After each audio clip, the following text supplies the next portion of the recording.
Padma bridge হওয়ার আগ পর্যন্ত এই যমুনা ব্রিজই ছিল বাংলাদেশের দীর্ঘতম সেতু। তখন এটি দেখার জন্য দেশের বিভিন্ন প্রান্ত থেকে মানুষজন আসতো। আমার এখনো মনে আছে বিভিন্ন স্কুল কলেজ থেকে মানুষ যমুনা ব্রিজে পিকনিক করতে আসে। এর দুই পাশে যেই পিকনিক স্পটগুলো রয়েছে এখনও আসে, তবে আগের চেয়ে কম এখন পদ্মা ব্রিজে যায়। তবে বাস্তবতা হচ্ছে এই ব্রিজে আসলে দেখেন আপনি কি দেখবেন।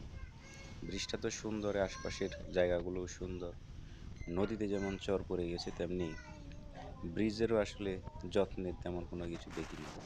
পাশের ওয়ালগুলোর দিকে তাকালে মনে হয় যে একটা মৃতপ্রায় জিনিস, অথচ হাজার কোটি টাকা মূল্যের এই ব্রিজ, কিন্তু সেইভাবে যত্ন নেই। তো সকলে কে কে এই যমুনা ব্রিজ দেখতে এসেছিলেন তারা কমেন্ট করে যান, আর চ্যানেলটি সাবস্ক্রাইব করে রাখুন এরকম ভ্রমণ সংক্রান্ত